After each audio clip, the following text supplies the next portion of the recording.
नमस्कार विद्यार्थी मित्रों। धोरण 10 विषय सोशल साइंस चैप्टर नंबर 13 उत्पादन उद्योगों।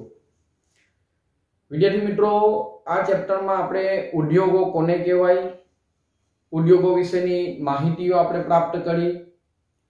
त्यार पछी नाना पायाना उद्योगों, मोटा पायाना उद्योगों विशेनी पण माहितीओ प्राप्त करी। उद्योगोनुं वर्गीकरण આપણે સમજી ગયા અને આ ઉદ્યોગોના વર્ગીકરણમાં કૃષિ આધારિત જે ઉદ્યોગો એની આપણે વિગતવાર વિસ્તૃત માહિતીઓ પ્રાપ્ત કરી ગયા। ત્યાર પછી ખનિજ આધારિત ઉદ્યોગો, એ ખનિજ આધારિત ઉદ્યોગોમાં પણ આપણે માહિતીઓ પ્રાપ્ત કરી ગયા। આ ખનિજ આધારિત ઉદ્યોગોમાં કયા કયા ઉદ્યોગોનો સમાવેશ થાય છે એની વિસ્તૃત ચર્ચા આપણે લાસ્ટ વિડિયોમાં કરી ગયા છે। અને એમાં ઘણા એવા ખનિજ આધારિત ઉદ્યોગોમાં એલ્યુમિનિયમ, તાંબુ, રસાયણ ઉદ્યોગ, રાસાયણિક ઉદ્યોગ, પછી પ્લાસ્ટિક ઉદ્યોગ વગેરે વિશેની વિસ્તૃત માહિતીઓ આપણે પ્રાપ્ત કરી ગયા છે। તો મિત્રો, આજે આપણે આ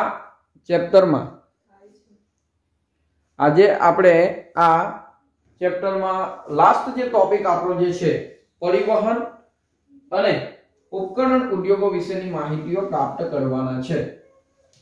આ ઉપકરણ પરિવહન અને ઉપકરણ ઉદ્યોગોમાં સૌથી પહેલા આપણે વાત કરીએ તો મુસાફરી માટેના અનેક વાહનો આપણે જોયા હશે। પહેલાના સમયમાં અગાઉ પશુ દ્વારા એવા વાહનો ખેંચવામાં આવતા હતા જેની ગતિ ધીમી હતી, પરંતુ આધુનિક યુગની આપણે વાત કરીએ તો આજે વિજ્ઞાન અને ટેકનોલોજીનો એટલો બધો ભરપૂર ઉપયોગ થયો છે, એટલી બધી વૈજ્ઞાનિક શોધો થઈ કે જેને કારણે આવા મોટા મોટા યંત્રો એ સાધનો એ આપણે એ પરિવહનના સાધનો આપણે ઉપયોગ કરી શકીએ છીએ। પહેલા પશુ દ્વારા આવા જે વાહનોનો ઉપયોગ કરતા હતા, આજે આપણે એવા ઝડપી વાહનોનો ઉપયોગ કરતા રહ્યા છીએ। સૌથી પહેલા એમાં રેલવેની વાત કરીએ તો ભારતમાં મુસાફરી માટે રેલવે સેવાની ખૂબ જ કામગીરી પ્રશંસનીય માનવામાં આવે છે। અને એમાં રેલવેના પોતાની જરૂરિયાતવાળા જે ઉપકરણો જેવા કે રેલવે એન્જિન, મુસાફરીના ડબ્બાઓ વગેરે બનાવવા એ રેલવેના અધીન હોય છે। ઘણી ખરી જગ્યાએ આપણે હવે એની ખાનગી કંપનીઓ પણ જોવા મળે છે। રેલવે ખાતું એટલે સરકારી હસ્તકનું આ ખાતું ગણવામાં આવે, પરંતુ કેટલીક છૂટછાટ હવે ખાનગી ક્ષેત્રોને પણ સરકારે આપેલી છે। તો એમાં રેલવે એન્જિનના ત્રણ પ્રકારો હોય છે। રેલવે એન્જિનના જે આ ત્રણ પ્રકારો, એમાં પહેલું વરાળ એન્જિન, વિદ્યુત એન્જિન અને ડીઝલ એન્જિન। વરાળ એન્જિન, વિદ્યુત એન્જિન અને ડીઝલ એન્જિન વર્તમાન સમયમાં આ વરાળથી ચાલતા એન્જિનો હવે ફક્ત પ્રવાસન સ્થળોએ જે હેરિટેજ વિઝિટેડ પ્લેસ હોય છે, હેરિટેજ એરિયાઓમાં જ્યારે એની રેલવેનો ઉપયોગ કરવાનો હોય છે ત્યાં જ એનો ઉપયોગ આપણને જોવા મળે છે। પરંતુ આજે વર્તમાન સમયમાં વિજ્ઞાન અને ટેકનોલોજીના ઉપયોગને કારણે આજે વિદ્યુત એન્જિન અને ડીઝલ એન્જિનનો ભરપૂર ઉપયોગ આપણે જોઈએ છીએ। ખાસ કરીને ભારતમાં એનો ઉપયોગ ખૂબ જ સારા પ્રમાણમાં જોવા મળે છે। ડીઝલ તથા વિદ્યુત એન્જિનનું ઉત્પાદન ખાસ કરીને પશ્ચિમ બંગાળમાં આ વિદ્યુત એન્જિન અને ડીઝલ એન્જિનનું ઉત્પાદન કરતા ક્ષેત્રો ત્યાં ખૂબ મોટા પ્રમાણમાં જોવા મળે છે। જેમ કે મિહિજામ જે વિસ્તાર છે એમાં ચિત્તરંજન લોકોમોટિવ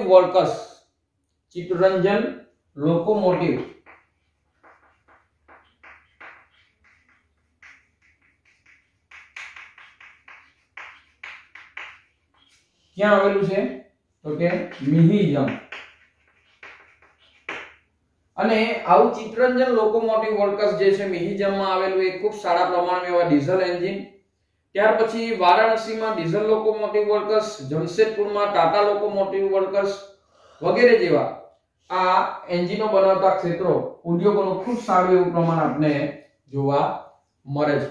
આજે ખાસ કરીને ભારતના બીજા ક્ષેત્રોની વાત કરીએ તો મુસાફરી માટેના જે ડબ્બાઓ બને છે, પેરામ્બૂર, બેંગાલુરુ, કપૂરથલા અને કલકત્તા, પેરામ્બૂર, ત્યાર પછી વાત કરીએ આપણે બેંગ્લોર, કપૂરથલા પરીક્ષામાં પૂછાય છે, પેરામ્બૂર, બેંગાલુરુ, તો બેંગ્લોર આપણે જે કહીએ છીએ, કપૂરથલા, આવા વિસ્તારોમાં, અને બીજું એક છે કલકત્તા. આટલા વિસ્તારોમાં પરીક્ષામાં મોસ્ટ આઈએમપી પૂછી શકાય એવા પ્રશ્ન છે કે મુસાફરી માટેના ડબ્બા ક્યાં ક્યાં બને છે. તો આપણે લખી શકીએ પેરામ્બૂર, બેંગ્લોર, કપૂરથલા અને કલકત્તા જેવા વિસ્તારોમાં આ મુસાફરી માટેના ડબ્બાઓ બનતા જોવા મળે છે. આ ઉપરાંત રેલવેના પાટા, એન્જિન પાર્ટ્સ, વ્હીલ વગેરેના કારખાનાઓ પણ છે, અને આપણે રેલવેના એન્જિનો તથા બીજા ઉત્પાદનનો વિદેશોમાં આપણે નિકાસ પણ કરીએ છીએ. તો આવી રીતે ભારતમાં રેલવે ઉદ્યોગનું પણ ખૂબ સારું એવું પ્રમાણ જોવા મળે છે. તો મિત્રો, પરિવહન ઉપકરણ ઉદ્યોગોમાં આપણે રેલવે વિશેની માહિતીઓ પ્રાપ્ત કરી ગયા, અને એમાં આવો સવાલ પરીક્ષામાં પૂછાય છે. ત્યાર પછી સડક વાહનોની વાત કરીએ આપણે. તો વિદ્યાર્થી મિત્રો, આપણે રેલવે એન્જિન વિશેની પણ માહિતીઓ મેળવી. હવે સડક વાહનોની આપણે વાત કરીએ. તો સ્વતંત્રતા પહેલા એવું કહેવાય કે ભારતમાં ઘણી બધી ગાડીઓની આયાત કરવી પડતી હતી, પરંતુ વિજ્ઞાન અને ટેકનોલોજીની વાત કરીએ તો ભારતમાં પણ એનો હવે ખૂબ જ સારી એવી પ્રગતિ જોવા મળે છે.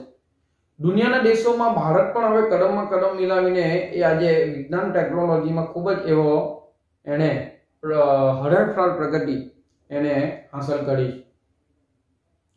આજે પણ ભારતમાં કાર, બસ, સ્કૂટર, સાયકલ જેવા સાધનો બનાવવાના, વાહનો બનાવવાના કારખાનાઓ આપણને જોવા મળે છે. સડક માર્ગનો ઉપયોગ ભરપૂર પ્રમાણમાં થતો જોવા મળે છે, અને આ સડક વાહનોનું ઉત્પાદન મોટે ભાગે ખાનગી ધોરણે આજે થાય છે. વિશ્વમાં વ્યવસાયિક વાહનોના ઉત્પાદનમાં ભારતનું સ્થાન આજે 5મું સ્થાન માનવામાં આવે છે. પરીક્ષામાં કદાચ પૂછી શકાય, આ વાહન ઉત્પાદનમાં ભારત આજે વિશ્વના દેશોમાં 5મો ક્રમાંક ધરાવે છે. એના પરથી આપણે અંદાજો લગાવી શકીએ કે ભારતમાં ખૂબ સારું એવું એનું ઉત્પાદન થાય છે. આ ઉપરાંત તૈયાર થયેલા વાહનોને ભારત વિદેશોમાં એની નિકાસ કરે છે, એનું એક્સપોર્ટિંગ કરે છે, અને એનાથી ભારતને ખૂબ સારી એવી આવક પણ પ્રાપ્ત થાય છે. જુદા જુદા ભાગોમાં એની નિકાસ થાય છે. ટ્રેક્ટર અને સાયકલનું ઉત્પાદન એ ખૂબ સારા પ્રમાણમાં આપણા ભારતમાં જોવા મળે છે. સાયકલ અને ટ્રેક્ટર ના આજે ખાસ કરીને ટ્રેક્ટર એટલે કૃષિ પ્રધાન દેશ આપણો ભારત, અને એમના માટે ખૂબ જરૂરી એવું આ સાધન, એટલે આપણા દેશમાં એના ખૂબ સારા એવા ઉત્પાદન ઉદ્યોગો છે, અને એટલા માટે ઉત્પાદન ખૂબ સારું થવાને કારણે વિદેશોમાં આપણે એની ખૂબ સારા પ્રમાણમાં નિકાસ કરીએ છીએ. આ ઉપરાંત આપણે સડક વાહનોની વાત કરીએ, ત્યાર પછી જોઈએ જહાજ બાંધકામ. જહાજ બાંધકામની વાત કરીએ તો ભારતમાં જહાજ બાંધવાનો ઉદ્યોગ પ્રાચીન સમયથી જોવા મળે છે. પ્રાચીન સમયની સંસ્કૃતિઓનો આપણે અભ્યાસ કરી ગયા, એમાં પણ આપણે જોયું કે ભારત પ્રાચીન સમયથી ખૂબ સારા એવા એવી ચીજ વસ્તુઓની નિકાસ કરતું હતું, અને એ નિકાસ કરવામાં પણ એ સમયે જ્યારે આયાત નિકાસ કરવાની વાત આવે તો સમુદ્ર માર્ગે, જળ માર્ગે આપણો બધો આ વ્યાપાર ચાલતો હતો, અને જળ માર્ગે થયેલા આ વ્યાપારમાં એવું કહેવાય કે ખાસ કરીને જહાજોનો ઉપયોગ થતો હતો. પહેલા આવી રીતે કોઈ બીજા કોઈ સાધનો ન હતા, રેલગાડીઓ જ્યારે ન હતી, હવાઈ માર્ગ ન હતો, ત્યારે સમુદ્ર માર્ગે એવું કહેવાય કે ખૂબ સારો એવો વ્યાપાર ચાલતો હતો. તો જહાજ બનાવવાનાનું બાંધકામ એ પણ પ્રાચીન સમયથી આપણા ભારતનો ઉદ્યોગ માનવામાં આવે છે. વર્તમાન સમયમાં આધુનિક ઢબે જહાજ બાંધવાના મુખ્ય 5 કેન્દ્રો જે છે,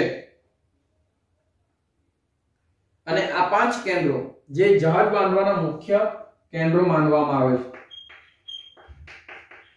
એમાં વિશાખાપટ્ટનમ, માનગોવા, મુંબઈ, કલકત્તા. 5 કેન્દ્રોમાં વિશાખાપટ્ટનમ, માનગોવા, કલકત્તા, મુંબઈ અને કોચી, આ 5 કેન્દ્રો પરીક્ષામાં પણ આ પૂછી શકાય છે, અને પૂછાય છે. બોર્ડની પરીક્ષામાં પણ ઘણીવાર પૂછાયેલો છે. જહાજ બાંધવાના કારખાના ભારતના ભારતમાં કયા કયા સ્થળે જોવા મળે છે? તો કે વિશાખાપટ્ટનમ, માર્મગોવા, મુંબઈ, કલકત્તા અને કોચી. આ સ્થળોએ ભારતમાં જહાજ બાંધવાના કારખાનાઓ આપણને જોવા મળે છે. એનો ઉદ્યોગ ખૂબ સારા એવા પ્રમાણમાં જોવા મળે છે, જે જાહેર ક્ષેત્રના ઉદ્યોગ માનવામાં આવે છે. અને સૌથી વધારે કોચી અને વિશાખાપટ્ટનમ મોટા કદ ધરાવતા વાહનોનું બાંધકામ કરે છે. આપણે અહીંયા હજીરામાં પણ કેટલીક કંપનીઓ જે છે એ પણ આપણને જહાજ બાંધવાના ઉદ્યોગમાં એના સ્થળો આપણે જોઈ શકીએ છીએ. તો કોચી અને વિશાખાપટ્ટનમ મોટા કદ ધરાવતા વાહનો એના માટે આ જાણીતા સ્થળો છે. અને વર્તમાન સમયમાં આવી રીતે જહાજ બનાવવાના એટલે કે આપણા ખાનગી ક્ષેત્ર ધરાવતી વાહનની ગોળીઓ એનો પણ ખૂબ સારો ઉપયોગ આપણે જોવા મળે છે. હેલિકોપ્ટરનું ઉત્પાદન પણ હવે આપણા દેશમાં થાય છે. બેંગ્લોર, કોલ્હાપુર, નાસિક, હૈદરાબાદ અને લખનઉ આવા વિસ્તારોમાં હેલિકોપ્ટર બનાવવાના ઉદ્યોગો એ પણ ભારતમાં જોવા મળે છે. પહેલા ન હતા, પરંતુ આજે ટેકનોલોજીનો ઉપયોગ કરીને ભારતમાં ખૂબ સારા એવા ઉદ્યોગોનો પણ વિકાસ થયેલો જોવા મળે છે. ત્યાર પછી સૈનિકોના જે આ હેલિકોપ્ટરો એ પણ એનો બાંધકામ, ત્યાર પછી હજી સુધી યાત્રિકોના પરિવહન માટેના હવાઈ જહાજ બાંધકામનો પ્રારંભ હજી ભારતમાં થયો નથી. પેસેન્જર્સ પ્લેન આપણે જેને કહેવાય, વિઝિટર માટેના એક ખૂણેથી બીજા ખૂણે જવા માટે અથવા એક દેશમાંથી બીજા દેશમાં જવા માટેના આજે હવાઈ જહાજો, જે મુસાફરી માટેના હવાઈ જહાજો છે, જે મોટા કદ ધરાવતા જહાજો પ્લેન હવાઈમાં, એનો ઉદ્યોગનો પ્રારંભ હજી ભારતમાં થયો નથી. આપણે વિદેશોમાંથી એની આયાત કરીએ છીએ. તો આવી રીતે જહાજ બાંધકામનો ઉદ્યોગ પણ જોયો. હવે આપણે વાત કરીએ ઇલેક્ટ્રોનિક્સના જે ઉદ્યોગ એ ભારતમાં કેટલા પ્રમાણમાં જોવા મળે છે. ઇલેક્ટ્રોનિક્સ ઉદ્યોગ તો કે રેડિયો સેટ, ટેલિફોન ઉદ્યોગની સ્થાપના 1905 થી ભારતમાં થઈ. ત્યારથી Bharat electronics limited BEL, Bharat electronics limited, જેને BEL તરીકે બેલ તરીકે ઓળખાય છે, એ બેંગાલુરુમાં એની સ્થાપના થઈ. જેનો હેતુ શું છે? તો કે સેના, અવકાશવાણી અને હવામાન વિભાગના જે સમાચારો એકત્રિત કરવાના હોય. આપણે ટીવીઓમાં જે પ્રસારિત જે બધા પ્રસારણો જોઈએ છે, સવારના આપણે ન્યૂઝમાં જોઈએ આજનું વેધર, કેટલું તાપમાન, ગરમીનું પ્રમાણ કેટલું રહેશે, ઠંડીનું પ્રમાણ કેટલું રહેશે, અથવા કેટલો વરસાદ આ વર્ષમાં પડશે થી લઈને તમામ એવી હવામાનકીય વિભાગની માહિતીઓ આપણને જોવા મળે છે. એ બધું શાને આભારી છે? તો કે આવા બધા ઇલેક્ટ્રોનિક સાધનોને આભારી છે. આપણા દેશમાં એવા ઘણા બધા એવા ઇલેક્ટ્રોનિક સાધનોનો ઉદ્યોગ એ પણ ભારતમાં ખૂબ સારી રીતે થયેલો જોવા મળે છે. એના ઉપકરણો બનાવવા એ પણ ભારતમાં એના ઉદ્યોગો. આ ઉપરાંત ISRO, Indian space research organisation, ઇસરોનું નામ બધાએ આપણે સાંભળ્યું છે. ઇન્ડિયન સ્પેસ રિસર્ચ ઓર્ગેનાઇઝેશન જેને આપણે કહીએ છીએ, જે બધા મિસાઇલ્સ બનાવવી, અવકાશમાં જે બધા ઉપકરણો અથવા ઉપગ્રહો છોડવા વગેરે વિશેના ની જે બધી માહિતીઓ આપણે જોઈએ છે, એ ઉપકરણનું નિર્માણ એ ઇસરો દ્વારા કરવામાં આવે છે, જેને ઇન્ડિયન સ્પેસ રિસર્ચ ઓર્ગેનાઇઝેશન તરીકે ઓળખવામાં આવે છે.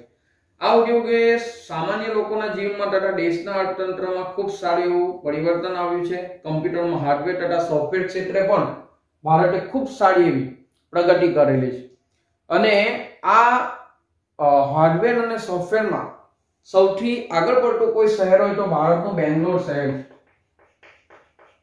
બેંગ્લોર, જેને આપણે બેંગાલુરુ તરીકે પણ ઓળખીએ છીએ, બેંગ્લોર, એને એવું કહેવાય કે ભારતની સિલિકોન વેલી કહેવાય છે. બેંગ્લોર એટલે ભારતની સિલિકોન વેલી. પરીક્ષામાં પૂછાય છે, MCQ માં પૂછાય છે. બેંગ્લોર ભારતનું સિલિકોન વેલી તરીકે ઓળખવામાં આવે છે. કેમ? તો કે ખૂબ સારા પ્રમાણમાં એવા સોફ્ટવેર અને હાર્ડવેર ક્ષેત્રે એણે પ્રગતિ કરેલી છે. આ ઉદ્યોગોની રાજધાની માનવામાં આવે છે. સોફ્ટવેર પાર્ક, વિજ્ઞાન પાર્ક, પ્રૌદ્યોગિકી પાર્ક એટલે કે સાયન્સ મ્યુઝિયમ સેન્ટર આપણા સુરતમાં પણ છે, આપણા સુરતમાં પણ છે, જેથી કરીને આપણે પણ એની ખૂબ સારી એવી પ્રગતિ કરી શકીએ છીએ. તો મિત્રો આવી રીતે ભારતમાં ઉદ્યોગોનું ભાવિ આશાસ્પદ છે. કહેવાનો મતલબ કે આવનારી પેઢીને એનો ખૂબ સારો લાભ મળશે અને આવનારી પેઢી આનાથી કંઈક નવું સર્જન કરતું રહેશે એવી આપણે આશા રાખીએ છીએ. ભારતમાં આવા ઉદ્યોગોનું ખૂબ સારું એવું પ્રમાણ આપણને જોવા મળે છે. તો અહીંયા મિત્રો આપણે ભારતના પરિવહન અને ઉપકરણ ઉદ્યોગોની ખૂબ સારી રીતે માહિતી પ્રાપ્ત કરી, જેમાં રેલવે, સડક વાહનો, જહાજ બાંધકામ અને ઇલેક્ટ્રોનિક્સ ઉદ્યોગો વિશેની માહિતીઓ પ્રાપ્ત કરી ગયા. અને એમાં ખાસ કરીને ભારતમાં ચાલતા ઉદ્યોગોમાં કયા કયા સ્થળો એના એ જાણીતા સ્થળો છે એની માહિતીઓ આપણે પ્રાપ્ત કરી ગયા છે. તો ફરીથી એનું થોડુંક રિવિઝન જોઈએ તો મિત્રો રેલવે એન્જિનના 3 પ્રકારો, જેમ કે વરાળ એન્જિન, વિદ્યુત એન્જિન અને ડીઝલ એન્જિન. પશ્ચિમ બંગાળમાં ચિત્તરંજન લોકોમોટિવ વર્કર્સ છે, જે મિહિજામમાં આવેલું છે.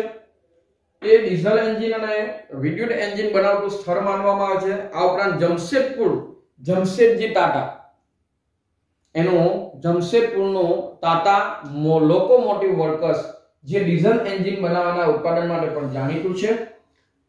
અને ખાસ કરીને એ ડીઝલ એન્જિન બનાવવા માટેના અથવા મુસાફરીના ડબ્બાઓ માટે જાણીતું પેરામ્બૂર, બેંગાલુરુ, કપૂરથલા અને કલકત્તા અથવા કોલકાતા, આ સ્થળોમાં મુસાફરી બનાવવા માટેના ડબ્બાઓ, મુસાફરી માટેના ડબ્બાઓનો ઉદ્યોગ આપણને જોવા મળે છે. સડક વાહનોની વાત કરી, આયાત નિકાસની આપણે વાત કરી, જહાજ બાંધકામની આપણે વાત કરી, જેના જહાજ બાંધવાના મુખ્ય 5 કેન્દ્રો પરીક્ષામાં પૂછાય છે: વિશાખાપટ્ટનમ, માનગોવા, મુંબઈ, કલકત્તા અને કોચી. અને એમાં વિશાખાપટ્ટનમ અને કોચી એ મોટા કદ ધરાવતા જહાજોનું બાંધકામ કરવાના ઉત્પાદન માટે જાણીતા સ્થળો છે. ત્યાર પછી ઇલેક્ટ્રોનિક્સ ઉદ્યોગની આપણે વાત કરી. જહાજ બાંધકામની સાથે હેલિકોપ્ટરનું ઉત્પાદન પણ ભારતમાં જોવા મળે છે. બેંગાલુરુ, કોરાપુટ, નાસિક અને હૈદરાબાદ તથા લખનઉ જેવા વિસ્તારોમાં આજે હેલિકોપ્ટરનું ઉત્પાદન ઉદ્યોગો આપણને જોવા મળે છે. એટલે કે હેલિકોપ્ટર બનાવવાની બધી કંપનીઓ એ જોવા મળે છે, જે ઘણી ખરી રીતે સૈનિકો માટેની જરૂરિયાતના જે સાધનો એનો પણ ઉપયોગ થાય છે. ફરીથી મુસાફરી માટેના હવાઈ જહાજ હજી પણ ભારતમાં બનતા નથી, જેના માટે સરકાર પ્રયત્ન કરી રહેલી છે. ઇલેક્ટ્રોનિક્સ ઉદ્યોગની આપણે વાત કરી તો રેડિયો સેટ તથા ટેલિફોન ઉદ્યોગની સ્થાપના 1905માં ભારતમાં જોવા મળી. સાથે સાથે વાત કરીએ તો ભારત ઇલેક્ટ્રોનિક્સ લિમિટેડ, જે BEL છે, એ બેંગાલુરુમાં એની સ્થાપના કરવામાં આવેલી છે, જેનો હેતુ છે સેના, આકાશવાણી અથવા હવામાન વિભાગીય માહિતીના જે ઉપકરણો હોય છે, સેટેલાઇટ બધી અવકાશમાં છોડવામાં આવે છે, ઉપગ્રહો બધા અવકાશમાં છોડવામાં આવે છે, જેને આધારે આપણને આ બધી માહિતીઓ પ્રાપ્ત થાય છે. તો એવા ઉપકરણો બનાવવાનો ઉદ્યોગ એ પણ ભારતમાં બેંગ્લોરમાં આ ભારત ઇલેક્ટ્રોનિક્સ લિમિટેડ BEL નામની કંપની એ પોતે કરે છે, જેને બેંગ્લોરમાં સ્થાપવામાં આવેલી છે. આ ઉપરાંત ઇલેક્ટ્રોનિક્સ ઉપકરણોનું નિર્માણ Indian space research Organisation, ISRO નું નામ આપણે સાંભળ્યું છે, Indian space research Organisation, ISRO, એના દ્વારા પણ આવા ખૂબ સારા એવા ઉપકરણો આપણને જોવા મળે છે. કોમ્પ્યુટર ક્ષેત્રની વાત કરીએ આપણે, હાર્ડવેર અને સોફ્ટવેરના જે બધા સાધનો આપણે જોઈએ છે, હાર્ડવેર સોફ્ટવેરના જે બધા પ્રોગ્રામો છે, એમાં બેંગ્લોર એ ખૂબ જ જાણીતું શહેર ભારતનું માનવામાં આવે છે. અને સમગ્ર ભારતમાં એને ભારતની સિલિકોન વેલી તરીકે એને બહુમાન મળેલું છે. સિલિકોન ચિપ બનાવવામાં આજે ખૂબ જ જાણીતું એક આ ખનિજ ધાતુ જેને માની શકાય, એ ભારતની આ સિલિકોન વેલી એ બેંગ્લોરને માનવામાં આવે છે. અને આ સિવાય કમ્પ્યુટર ક્ષેત્રે ભારતમાં ખૂબ સારા એવા ઉદ્યોગોનું નિર્માણ પણ થયેલું છે. હવે વિદ્યાર્થી મિત્રો આપણે છેલ્લો જે આપણો ટોપિક છે ઔદ્યોગિક પ્રદૂષણ અને પર્યાવરણીય અતિક્રમણ. પર્યાવરણીય અતિક્રમણને રોકવાના ઉપાયો લખો. પરીક્ષામાં આવો સવાલ પૂછાય છે. તો આપણે વાત કરીએ દેશના આર્થિક વિકાસમાં ઔદ્યોગિક ઉત્પાદનનો નોંધપાત્ર ફાળો છે. કુદરતી તથા માનવ સર્જિત કારણોને લીધે પર્યાવરણની ગુણવત્તામાં ઘટાડો થયો છે તેને પર્યાવરણીય અતિક્રમણ કહેવાય છે. અતિ મતલબ વધી જવું. ઉદ્યોગો જરૂરી છે, ઉદ્યોગોનું નિર્માણ થવું જરૂરી છે, એનો ફાળો નોંધપાત્ર છે, પરંતુ એનું થતું જે પ્રદૂષણ એને અટકાવવાની આપણી ફરજ બને છે. એટલે આ પર્યાવરણીય અતિક્રમણને રોકવા આપણે સજ્જ થવું પડશે. અને જો એવા ઉદ્યોગોને થકી એનું પ્રદૂષણ થતું હોય, જેમ કે હવા પ્રદૂષણ, જળ પ્રદૂષણ, ભૂમિનું પ્રદૂષણ થતું હોય અથવા ધ્વનિનું પ્રદૂષણ થતું હોય છે ને. પ્રદૂષણના 4 પ્રકાર: હવા પ્રદૂષણ, ધ્વનિ પ્રદૂષણ, જળ પ્રદૂષણ અને ભૂમિ પ્રદૂષણ. તો આવા જો પ્રદૂષણો ઉદ્યોગોને કારણે થતા હોય તો એને રોકવાનો પ્રયત્ન આપણે ભારતના નાગરિક તરીકે કરવો જોઈએ. અને આજના સ્પર્ધાત્મક જમાનામાં ઉદ્યોગોનો મોટો ફાળો છે. કાર્બન મોનોક્સાઇડ, સલ્ફર ડાયોક્સાઇડ જેવા અતિ નુકસાનકારક વાયુઓ એ હવાને પ્રદૂષિત કરે છે, તો એ દૂર કરવા. ઔદ્યોગિક કચરો નદીઓમાં ઠલવાય છે, તો એ જળ પ્રદૂષણ દૂર કરવું. ત્યાર પછી કારખાનાને કારણે જે કચરો પાણીમાં ઠલવાય છે એ પણ દૂર કરવો. ધ્વનિ પ્રદૂષણ, મશીનરીનો ઉપયોગ વધે છે, પરિવહન સાધનોનો ઉપયોગ વધે છે, એને કારણે ધ્વનિ પ્રદૂષણ થાય છે, તો એ પણ દૂર કરવું. કારણ કે ધ્વનિ પ્રદૂષણને કારણે એવું કહેવાય કે માણસમાં બહેરાશનું પ્રમાણ વધે છે અને બહેરાશ થવાનો શક્યતા વધારે રહેવાને કારણે ધ્વનિ પ્રદૂષણ અટકાવવું પણ ખૂબ જ જરૂરી છે. ભૂમિ પ્રદૂષણ પણ અટકાવવું જોઈએ, કારણ કે એ ભારત કૃષિ પ્રધાન દેશ છે અને આ કૃષિ પ્રધાન દેશમાં ભૂમિનું, જેના પર આપણે વસવાટ કરીએ એનું પ્રદૂષણ પણ અટકાવવું જોઈએ. ધ્વનિ પ્રદૂષણ માણસને માનસિક ત્રાસ આપે છે, માનસિક તાણ આપે છે.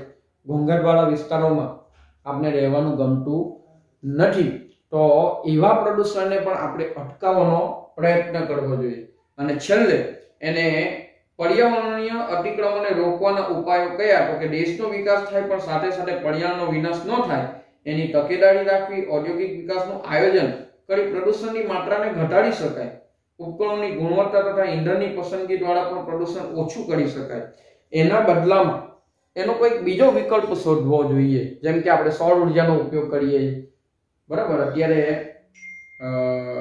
ઘણા બધા વિસ્તારોમાં સરકાર એવી વિદ્યુત ઉર્જાને સ્થાને સૌર ઉર્જાનો ઉપયોગ આપણે જોઈએ છે. સોલર પ્લાન્ટ જોવા મળે છે, બધા ઠેર ઠેર બધી સોલર સ્ટ્રીટ લાઇટો જોવા મળે છે કે જેથી કરીને એનો બચાવ કરી શકાય. આ એક બધા કુદરતી સંસાધનો છે, એનો પણ આપણે બચાવ કરી શકીએ. હવામાં ઉત્સર્જિત થતા પ્રદૂષણને દૂર કરવા ફિલ્ટર, સ્ક્રબર, યંત્ર, પ્રેસિપિટેટર્સ, સ્ક્રબર લગાવવા, યંત્રો લગાવવા અથવા પ્રેસિપિટેટર્સ જે હવાને શુદ્ધ કરી, જે પ્રદૂષિત હવા હોય એને એ શુદ્ધ કરે છે, એવા યંત્રો એ ગોઠવવા જોઈએ, જેથી કરીને આ હવા પ્રદૂષણને આપણે અટકાવી શકીએ. તથા ઉદ્યોગોના પ્રદૂષિત પાણીને નદીમાં ન છોડતા પહેલા તેનું શુદ્ધિકરણ કરવું જોઈએ અને એની યોગ્ય પ્રક્રિયા દ્વારા, જેમ કે આપણને ઘણા બધા એવા વોટર પ્લાન્ટ જોવા મળે છે, તો એનો ઉપયોગ આપણે કરવો કે જેથી કરીને એનું શુદ્ધિકરણ કરવું. સુએઝ પ્લાન્ટ નાખવા, ઠેર ઠેર આપણે હવે સુએઝ પ્લાન્ટ સરકાર દ્વારા જોવા મળે છે, જે આ પ્રદૂષણને પહેલા એ પાણીને શુદ્ધ કરે છે અને પછી એને એ આ જળ પ્રદૂષણને નિવારી શકે. ઉદ્યોગોના પ્રદૂષિત પાણીને પ્રક્રિયા દ્વારા શુદ્ધ કરી શકાય છે. તો આવી બધી બાબતોનું આપણે ખાસ ધ્યાનમાં રાખવું જોઈએ. તો વિદ્યાર્થી મિત્રો, આપણું અહીં આ ચેપ્ટર પૂર્ણ થાય છે અને આ ઉત્પાદન ઉદ્યોગોમાં આપણે તમામ એવા ટોપિકોની માહિતીઓ આપણે જોઈ ગયા છે. ન ખ્યાલ આવ્યો હોય તો ફરીથી વિડિયો રિવિઝન કરીને પણ જોઈ શકાય. અને એમાં આજે બધા ટોપિકો છે, આજના જે ટોપિકો આપણે જોયા, પરિવહન ઉપકરણ ઉદ્યોગ વિશેની માહિતીઓમાં આપણે રેલવેની વાત કરી, સડક વાહનોની વાત કરી, જહાજ બાંધકામની વાત કરી અને ઇલેક્ટ્રોનિક્સ ઉદ્યોગોની વાત કરી. ત્યાર પછી અતિક્રમણ, પર્યાવરણીય પ્રદૂષણ અતિક્રમણ અટકાવવાના ઉપાયો વિશેની માહિતીઓ આપણે પ્રાપ્ત કરી ગયા છીએ. તો એની પણ આપણે માહિતી ખૂબ સારી રીતે જોઈ ગયા. હવે હોમવર્કની વાત કરીએ તો મિત્રો પ્રશ્ન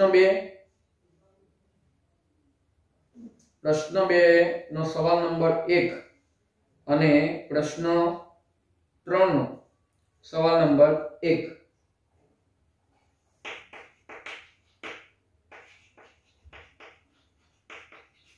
માં પ્રશ્ન 1 સવાલ નંબર કયું છે તો કે પ્રશ્ન 1 નહીં પ્રશ્ન 2 પ્રશ્ન 1 આપણો લખાઈ ગયો છે. પ્રશ્ન 2 નો સવાલ નંબર 1 પછી પ્રશ્ન 3 નો સવાલ નંબર 1 અને પ્રશ્ન 4 વિકલ્પો લખો. તો આટલું હોમવર્ક દરેક વિદ્યાર્થી મિત્રોએ એસએસ ની નોટમાં લખવાનું રહેશે. ખાસ કરીને વિદ્યાર્થી મિત્રો જો કોઈ પ્રશ્ન બાકી રહી જતા હોય તો એ પ્રશ્ન પણ આપણે લખી દેવા. સંપૂર્ણ ચેપ્ટરનું આ સ્વાધ્યાય આપણા પુસ્તકમાં હોવું જોઈએ. ખાસ દરેક વિદ્યાર્થી મિત્રોને અગત્યની સૂચના કે તમારા ક્લાસ ટીચરોએ તમને કેટલીક પીડીએફ ફાઇલ સેન્ડ કરી હશે જેમાં સરકારે આ પરિસ્થિતિને કોરોના મહામારી પરિસ્થિતિને ધ્યાનમાં લઈને જે અભ્યાસક્રમને નો ઘટાડો કરેલો છે તો એ અભ્યાસક્રમ અને એની પેપર સ્ટાઇલ જેમાં પણ સુધારો થયેલો છે. પેપર સ્ટાઇલ એટલે તમને આઈડિયા આવે કે કયા પ્રકારના પેપર કેવા પ્રકારના પેપરો પૂછી શકાય બોર્ડમાં એની પેપર સ્ટાઇલ તમને આપેલી છે. પેપરો નથી આપ્યા. ખાસ ધ્યાનમાં રાખો જેથી કરીને આપણે તૈયારી ખૂબ સારી રીતે કરી શકીએ. તો એ પેપર સ્ટાઇલ દરેક વિદ્યાર્થી મિત્રો ધ્યાનથી જોજો. આગામી પેપર સ્ટાઇલ આપણે સમજાવી છે એમાં સુધારો થયેલો છે. તો નવી પેપર સ્ટાઇલ જે સેન્ડ કરવામાં આવી છે એ મુજબ તમારે તૈયારી કરવાની રહેશે. તો દરેક વિદ્યાર્થી મિત્રો ખાસ કરીને એ પ્રમાણે પરિપત્રો ધ્યાનથી વાંચે અને એનો એ પ્રમાણેની તૈયારી કરશે. હવે જે વિદ્યાર્થી મિત્રોનું હોમવર્ક રેગ્યુલર ન પહોંચતું હોય તો એ વિદ્યાર્થી મિત્રો તમારા ક્લાસ ટીચરને તમામ બાકીનું હોમવર્ક વિષયોનું મોકલે એવી દરેક વિદ્યાર્થી મિત્રોને વિનંતી છે. વારંવાર સૂચના આપવા છતાં પણ ઘણા બધા વિદ્યાર્થી મિત્રોનું હોમવર્ક આવતું નથી. તો ખાસ મિત્રો ધ્યાનમાં રાખજો કે જ્યારે બોર્ડની પરીક્ષામાં તમારા કોઈ પણ ઇન્ટરનલ માર્ક્સ મૂકવાના હશે ત્યારે તકલીફ થશે. તો ખાસ એ બાબતની ગંભીરતા રાખવી અને જે વિદ્યાર્થી મિત્રો રેગ્યુલર હોમવર્ક મોકલે છે એને કોઈ પ્રશ્ન નથી, એને આ સૂચનાને ધ્યાનમાં લેવાનું નથી. પરંતુ દરેક વિદ્યાર્થી મિત્રોને ખાસ વિનંતી છે કે નવા અભ્યાસક્રમ જે બાદ કરેલા અભ્યાસક્રમના જે ચેપ્ટરો અને પેપર્સ થાય એ ધ્યાનથી જોશે અને એ પ્રમાણેની તૈયારી કરતા રહેશે. અને 1લી તારીખથી જે આપણી યુનિટ ટેસ્ટ શરૂ થાય છે એની પણ દરેક વિદ્યાર્થી મિત્રો ખૂબ સારી તૈયારી કરતા હશે એવી આશા રાખું છું. અને દરેક વિદ્યાર્થી મિત્રો એ પ્રમાણેની તૈયારી કરશે અને બાકીનું હોમવર્ક પૂર્ણ કરે એવી દરેકને વિનંતી છે. હવે પછી નેક્સ્ટ વિડીયોમાં આપણે નવા ચેપ્ટર સાથે મળીશું. જે વિદ્યાર્થી મિત્રો પાસે નકશા પોથી છે અથવા ના હોય તો વસાવી લેવી પ્રયત્ન કરવો કે જેથી કરીને નકશા પોથીમાં પણ આપણને નકશાના પ્રશ્નો પૂછાય છે. તો નકશા પોથી લઈને જેટલા ચેપ્ટરો આપણે નકશાના ચાલેલા છે એ પણ પૂર્ણ કરવા. હોમવર્કમાં નકશા પોથી પૂર્ણ કરવી એવું લખી દેજો. નકશા પોથી પૂર્ણ કરવું ન હોય તો વસાવી લેવી અને એ પ્રમાણેની દરેક વિદ્યાર્થી મિત્રો એ સૂચનાને ધ્યાનમાં લેશે. ફરી મળીશું નવા વિડીયોમાં નવા ચેપ્ટર સાથે. Thank you.